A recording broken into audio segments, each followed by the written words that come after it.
Kenny Omega in Impact Wrestling. We finally have a date, a place, a venue for where the AEW World Champion Kenny Omega will be making his Impact Wrestling in-ring debut. It was revealed last night on Impact Wrestling on Access TV that the Hard to Kill main event in January will consist of AEW World Champion Kenny Omega reuniting with his former Bullet Club teammates, the Impact World Tag Team Champions, the Good Brothers, to take on the Impact World Champion Rich Swann, who will be teaming up with the former Impact World Tag Team Champions, the Motor City Machine Guns. What a massive match. There is so much to get into. So let's get into what actually happened during the closing moments of Impact Wrestling last night. Now, a big brawl ensued following Carl Anderson and Chris Sabin's main event match on Impact Wrestling this week. Now, Carl Anderson, Doc Gallows, and the AEW World Champion Kenny Omega will now reform their former Bullet Club stable, made famous in New Japan Pro Wrestling, of course, to take on Impact World Champion Rich Swann and the Motor City Machine Guns, that being Chris Sabin and Alex Shelley, in a six-man tag team match at the Impact Wrestling Hard to Kill pay-per-view on Saturday, January 16, 2021. Now, as I mentioned, the main event last night was Carl Anderson going up against Chris Sabin. Just after their main event match had finished, Carl Anderson got the pinfall victory over Sabin with a roll-up, by the way, after Rich Swann confronted Carl Anderson for his behaviour earlier on in the broadcast, and once again after his win, both men took their fight to backstage in Skyway Studios. This was obviously taped in a variety of time frames and locations, but it looked really good. The way they edited it together really worked out actually quite well. So they took their fight to the back. This then led to the Motor City Machine Guns, Doc Gallows, who returned after a brief hiatus, and Kenny Omega, the AEW World Champion, getting involved. The first time we've seen any physicality from the AEW World Champion Kenny Omega during this run with Impact Wrestling, to which we don't know the extent of it fully yet, but we saw Kenny Omega finally physically get involved, actually step foot in Skyway Studios. Didn't step foot inside the Impact Zone, inside of an Impact Wrestling ring, but officially he left his tour bus, the 2020 Lex Express, he left it and got involved physically backstage in this brawl. Kenny Omega, who had been making comments about Rich Swann throughout the entire broadcast last night, then took out Rich Swann with a sign. This is what Kenny Omega said. He said, quote, "This may be your house, but as long as you're a wrestler, you're living in my world." Now, after that, Impact Wrestling Executive Vice President Don Callis and Kenny Omega's manager and longtime mentor then called this six-man main event match to happen next month at the Hard to Kill pay-per-view. Now, of course, just this past weekend, as well at Final Resolution, we actually had the reuniting of Carl Anderson and Kenny Omega on his tour bus, but it was the first time that we saw Doc Gallows get involved, and we now have this huge main event for January at the Hard to Kill pay-per-view. Now, of course, both Gallows and Anderson joined the Bullet Club back in 2013, and they left in 2016, just 2 years during Kenny Omega's reign as leader from 2014 to 2018. So, what a huge match. What a huge match. Now, before we get into anything, there is so much Impact Wrestling stuff to cover at the moment. There is so much news, and we're going to be talking about all of it, so don't worry, we've got you covered. But make sure you subscribe, bottom right-hand corner, because we're going to be talking everything that's coming out of this. The AEW relationship, Ethan Page's future, Tony Khan's appearance. There's been a couple of contracts expiring as well. We're going to cover all of it, so be sure to subscribe so you don't miss a thing. Click that notification bell as well. So this match, this main event match, Hard to Kill just became must-see. I mean, it was must-see anyway. I think the build for Hard to Kill was going pretty well. Of course, you've got the Knockouts Tag Team Championships finals of the tournaments there as well. It was predicted by me as well, and I wasn't totally right on that one. We'll touch on this in a second, that we were going to have Rich Swann versus Moose, so it's going to be interesting to see how that storyline factors into all of this craziness now. But Hard to Kill just became must-see, and in the same way that I felt last week, and I was proved to be right on this case, that Impact Wrestling was going to do its best ever ratings on Access TV, and I didn't actually at the time consider the success it would have on Twitch, YouTube, social media as well. Everything blew up last week. Hard to Kill, I think, will be the same. Now, is it going to be Impact Wrestling's most ordered pay-per-view ever? That record, I think, is locked down from 2008, I think it was, with Kurt Angle and Samoa Joe. That was the most ordered pay-per-view in Impact Wrestling history, I believe. At least it was. Is Hard to Kill going to beat that? You know, I don't think so. I think pay-per-view has changed so much, and pay-per-view really, quite frankly, is a dying breed. You know, it does go into Fight TV streaming services. Obviously, there's stuff as well when it comes to illegal streaming and all that kind of stuff. So is it going to beat the records for that? No. But is it going to be Impact Wrestling's highest viewed and ordered pay-per-view in a long time? Absolutely. Absolutely. Why? Because it's must-see. it's must see. And I spoke about the ratings there, and it's going to be really interesting actually, because we should find out about the ratings later on today. Probably in the next few hours. When they come out, I'll talk about it tomorrow. It gives us something to talk about with Impact. There's so much to talk about when it comes to Impact at the moment. But the ratings are going to be very interesting for last night and going forward. Now, I mentioned last week when talking about the ratings that I felt without anything AEW-centric, the ratings would dip off from last week. Obviously, that hasn't been the case because there's been a lot of AEW and a lot of Kenny Omega going forward. Obviously at Final Resolution on Saturday, and he was a narrative thread throughout the entirety of the show last night. So he was heavily featured in and heavily announced and hyped going into Impact on Access TV last night. So will the ratings be the same as last week, or will they go down? We'll have to wait and see. I wouldn't be shocked, put it that way, if they did go down, but in the same sense that we're going to get a real indication of if this is truly working or not, because we could see a situation where they even go even higher. So I think the interesting part of this now is the ratings from last week could be lower this week, but I think next week, again, we'll see this big spike, pun intended, Impact Wrestling, in the ratings once again, because the cliffhanger, the finish of this week's Impact Wrestling, the Bullet Club reunited. So viewers of Impact and viewers that didn't tune in last night will go, wow, I've got to tune in next week, because we saw the reuniting of one of the most dominant factions in the history of pro wrestling in the Bullet Club, and some real OG members of the Bullet Club. So that's going to be interesting to get people watching. So once again, like I said a couple of weeks ago, the interesting figures might not be the ratings from last week, but the interesting figures might be the ratings from this week and next week as well. So that's going to be very, very interesting.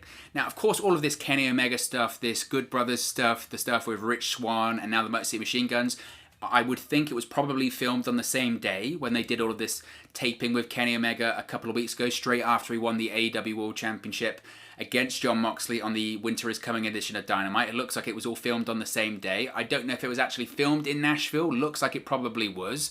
And an indicator that this was filmed after the recent TV tapings is because Doc Gallows was available to be used, because during the last TV tapings, obviously Doc Gallows, it was reported he was out of an injury for 4 to 6 weeks on TV. In reality, he was off filming for a movie at that period of time. Now, obviously, these tapings with Kenny Omega, the Motor City Machine Guns, the Good Brothers have happened so recently that Doc Gallows was free and has obviously finished his filming, therefore he could participate in these tapings. Look, the Bullet Club's back. The Bullet Club's back. That is fascinating, because obviously we know the Bullet Club is still a thing in New Japan Pro Wrestling, and you have to talk about the influence, the sheer influence of the Bullet Club gimmick and the faction. You've got WWE trying to spin it off, whether it's Balor Club or the OC or just calling it the Club. You've got so many members of the Bullet Club in AEW running AEW right now, whether it's Cody Rhodes or the Young Bucks or Kenny Omega. And now you've got this reuniting of the Bullet Club in Impact Wrestling with Kenny Omega and the Good Brothers. What an influential stable. Arguably one of the most influential stables in the last 20 years, going back to the likes of DX, the New World Order, Evolution. I mean, it has to be up there. It has to be up there. Now, I do wonder, when it comes to the legality rights here, can Impact Wrestling call themselves, have a faction call themselves the Bullet Club? I doubt they can. I'm sure that New Japan probably has the trademarks for everything like that tied up. I know they've called themselves BizCliz or something like that. They might try and skirt around it like that. Of course, they did actually drop the Bullet Club by name last night. I'm not sure if they'll be using it heavily in terms of advertising going forward. Maybe, though. We know that, obviously, the Good Brothers have a relationship with New Japan. Once they have a clause in their contract, if they want to, if they are able to appear at some New Japan shows, contractually they're able to because of their Impact Wrestling contract. So who's to say, you know, Kenny Omega or the Good Brothers or Don Callis or Tony Khan or whoever hasn't had a word with the new president over there at New Japan Pro Wrestling and said, look, we're going to do this Bullet Club angle. If you allow us to use the Bullet Club name, we allow all of our talent to work your big shows anyway, whether it's Chris Jericho, the Good Brothers, Kenny Omega, Cody. They all have that in their contract. So maybe this is sort of an indicator of where the relationship is right now between AEW, Impact, and New Japan too. So that is also an interesting subplot to this as well.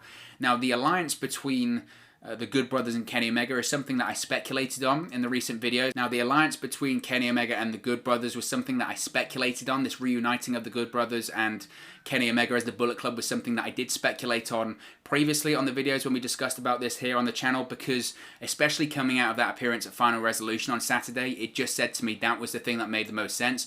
They openly spoke about the Kenny Omega in New Japan and the wanting to see the machine gun back when it comes to Kyle Anderson. To me, it felt like the Bullet Club reuniting was the natural path here, the natural transition. And I think this is what ultimately will facilitate the Good Brothers coming to AEW. Because now that Kenny Omega has reunited with Gallows and Anderson, then I would assume on AEW Dynamite tonight, we know that Kenny Omega and Don Callis are going to be appearing, then it would make a lot of sense coming out of what's just happened on Impact Wrestling that Gallows and Anderson would be there to back up both Callis and Omega on Dynamite tonight. So I think possibly we're going to see the Good Brothers on AEW Dynamite tonight. It hasn't been announced as far as I'm aware. At the time of recording, it hasn't been announced that the Good Brothers are going to be on Dynamite, but I would probably think coming out of the events, spinning out of the events of Impact last night, that the Good Brothers will be on Dynamite tonight. That then leads to the Good Brothers facing off against the Young Bucks. That's been heavily reported and rumoured at this point that we're going to get the Good Brothers versus the Young Bucks inside of an AEW ring. So I think that begins tonight, and I think the start of that was by announcing this reuniting of the Good Brothers with Kenny Omega and announcing this hard-to-kill main event against Rich Swann and the Motor City Machine Guns. Now, honestly, of course, we did a video yesterday, it's good to talk about. I dropped yesterday that I felt that the Kenny Omega match in Impact Wrestling, because, of course, Dave Meltzer first reported on it that Kenny Omega was going to have multiple pay-per-view matches in Impact Wrestling. I felt that it was inevitable, considering the tease we got last week with Kenny Omega and Rich Swann, that we were going to get Omega versus Rich Swann, champion versus champion, possibly for both titles from AEW and Impact Wrestling. I'm surprised we didn't get that, and that's what I thought was going to happen. I mean, check out the videos I've done before, links in the description box below. It obviously, just because we've got this match announced for Hard to Kill doesn't mean that we're not going to get Kenny Omega versus Rich Swann, though, and I think that's important to remember.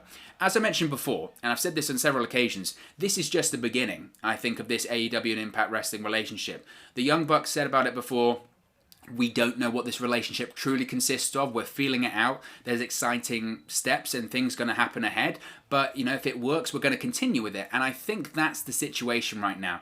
They've seen at this point it works. And as I mentioned, it's just the beginning.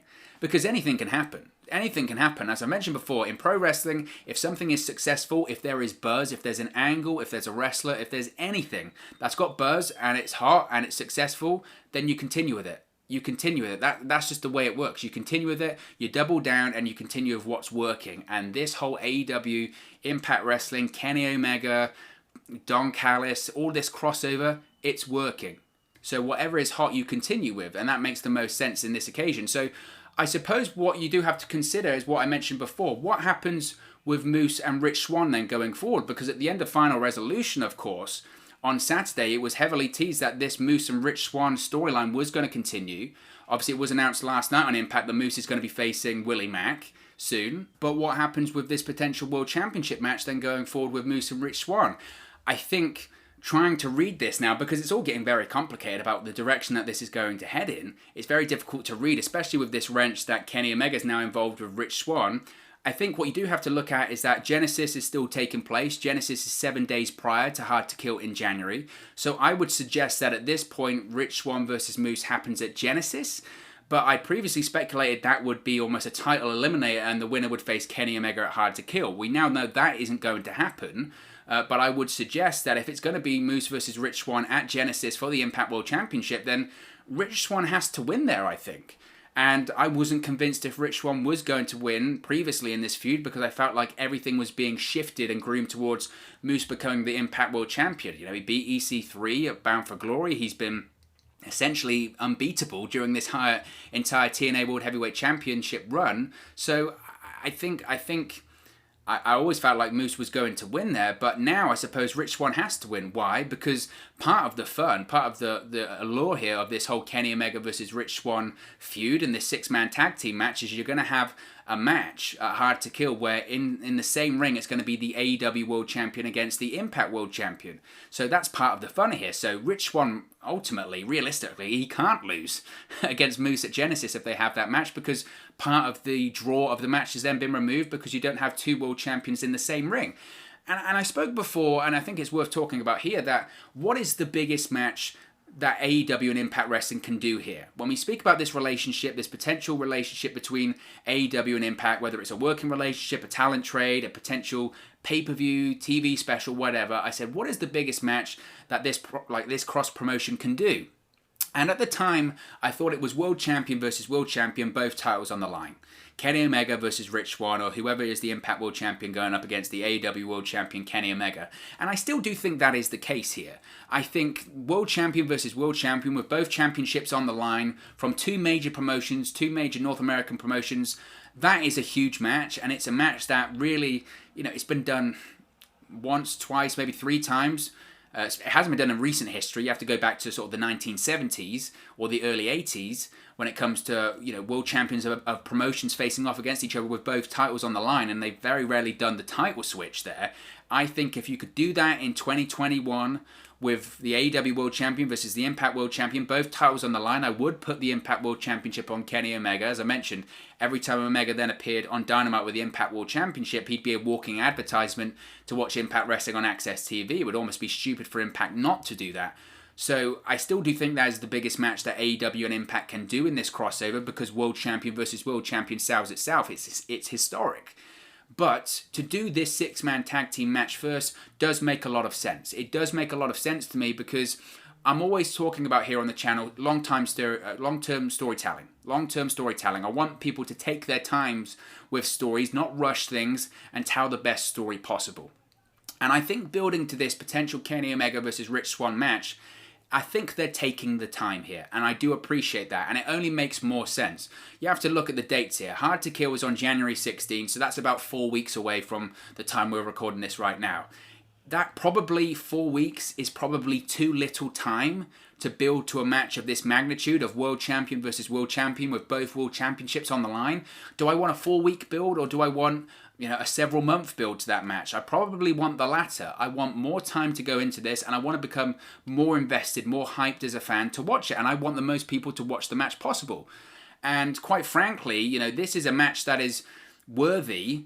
World Championship, World Champion versus World Champion match for both titles. That is a match that's worthy of AEW Revolution on their pay-per-view in February, or Slammiversary in July if it comes to Impact Wrestling. I suppose the real question there would be, if it was going to take place at Slammiversary in July, can you realistically stretch out this Rich Swann and Kenny Omega feud until July? I mean, July, that's 7 months away, technically about 8 months away. Can you really stretch it out that long? I don't know if you can.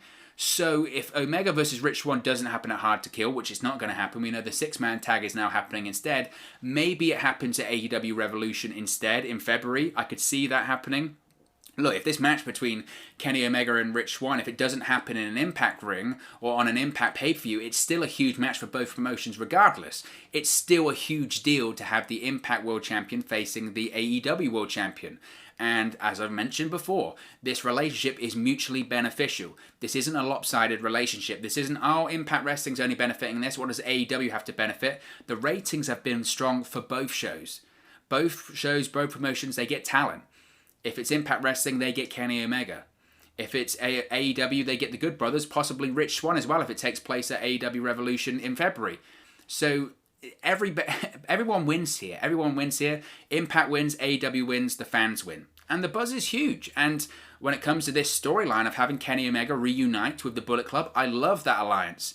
It makes a ton of sense. This is kind of like a New Japan invasion, as it were, of Impact Wrestling. You've got the New Japan faction now in Impact Wrestling. You've got Kenny Omega, of course, the Good Brothers. And you have to remember Don Callis' involvement in this as well. Don Callis was there during the Kenny Omega matches, during the Good Brothers matches in New Japan. He was there doing color commentary. And as he revealed a couple of weeks ago, this was all about him being there for Kenny Omega, guiding Kenny Omega during his time in New Japan and throughout his career. This is a very hot angle right now, and it's a great faction. And I have to go back to the original report from Wrestling Inc. before and Nick Houseman. And again, I don't want to call them out too much because they're just doing their job. But the idea at this point, if you go back to that original report, you have to talk about it because people need to be held accountable for these kind of things. The idea that this AEW and Impact Wrestling relationship was just a one-off at this point is laughable. I mean, it is so far off the mark, it's actually insane, quite frankly, isn't it? It's not a one-off. The report said it was just really a one-off. They're not going to be that intertwined. Kenny Omega's just going to appear on Impact last week as a favor to Don Callis. And then the Good Brothers are going to go over to AEW and face the Young Bucks. And that's just going to be it. By the way, Don Callis is leaving as well. Blah, blah, blah. Not that intertwined. Kenny Omega's been on every possible Impact Wrestling appearance, whether it was last night, last week, and at Final Resolution. And the Good Brothers are going to probably follow him to AEW Dynamite tonight. Not that intertwined. I mean, it just really wasn't accurate at all. Just not accurate in the slightest. So when it comes to Hard to Kill in January, don't worry, we've got you covered. We're going to be previewing it all the way to January. We will be doing a watch-along for that event as well, so make sure you subscribe, bottom right-hand corner. I think we'll also do a Genesis watch-along in January too, because I think big things are going to happen at that TV special, especially considering it's 7 days prior to Hard to Kill. There's going to be so much going on. But also, what I really do like here is the Motor City Machine Guns getting involved in this angle. I think that is so well done because they are Impact Wrestling. They are so integral to the history of Impact and TNA. They're so TNA-centric. So you've kind of got this storyline opening up at this point where you've got the representatives of Impact Wrestling defending the honor of Impact, as it were, against sort of the invading Bullet Club, which is also a lot of fun. And when you look at this angle, this crossover, this match, I mean, arguably, it's probably the biggest angle that Impact's had in 3-4 years. And like I said before, this is only the beginning. This really is only the beginning. There's still 4 weeks to go till Hard to Kill. And personally, if I'm going to do a bit of a prediction here, I think the Bullet Club win a Hard to Kill. I'd be very surprised if they lost. I know it's Impact Wrestling defending themselves, but they know what works and what's getting the buzz right now, and that's Kenny Omega with the Good Brothers. So I think the Bullet Club wins a Hard to Kill too. But also an important thing is Dave Meltzer mentioned it before, and as I've mentioned, he has very close ties to AEW. His accuracy when it comes to Impact, but when it comes to AEW, very, very strong. I think he mentioned previously that Kenny Omega is going to be on multiple Impact Wrestling pay-per-views. So I think Omega versus Rich Swann is still happening. I really do think. So it's going to be huge. It's going to be massive. This is going to continue as well. You know, given that the pay-per-view is 4 weeks away, this angle, this match is going to continue to build across Impact TV and AEW TV over the next 4 weeks. So that pretty much is a confirmation that Kenny Omega is going to be on Impact Wrestling TV for the next 4 weeks minimum. So it's win-win. It's, again, more proof that this is definitely an intertwined relationship. There is going to be a lot of crossover. It's certainly helping Impact Wrestling at the moment and AEW across the board with ratings, social media, Twitch, all this sort of stuff. There is so much to talk about when it comes to this and Impact Wrestling at the moment, so we've got it all covered here at WrestleNews365. But of course, as always, this is just one man's opinion. What are your thoughts on the Hard to Kill main event being announced last night on Impact Wrestling of the Good Brothers reuniting with Kenny Omega to form the Bullet Club once again to take on Impact World Champion Rich Swann and the Motor City Machine Guns at Hard to Kill? Let me know your thoughts in the comment section below. I'll do my best to respond and reply to all of your comments. Really enjoy interacting with you guys, chatting about Impact Wrestling, AEW, WWE, all that kind of fun stuff. Get involved in the community below. All opinions are welcome. If you have enjoyed this video, please do smash a like on the like button as well. It really does help us out here on YouTube. Go up the rankings and get into people's recommendation feeds if they haven't seen our videos previously. But most importantly, if you haven't already, please do subscribe to WrestleNews365. You can do that by clicking the bottom right-hand corner of the screen right now. Or if you wait a few seconds, there'll be a subscribe button at the end of this video along with another video for you to watch. Thank you very much for watching, listening, streaming, or however you come across this video today. And I'll speak to you again very, very soon. Hey guys, thank you for watching, listening, streaming, or however you come across this video today. Be sure to click on the video on the right there to watch our next video, or click the bottom there to subscribe, or the bottom right hand corner. Thank you very much, and I'll speak to you again very soon.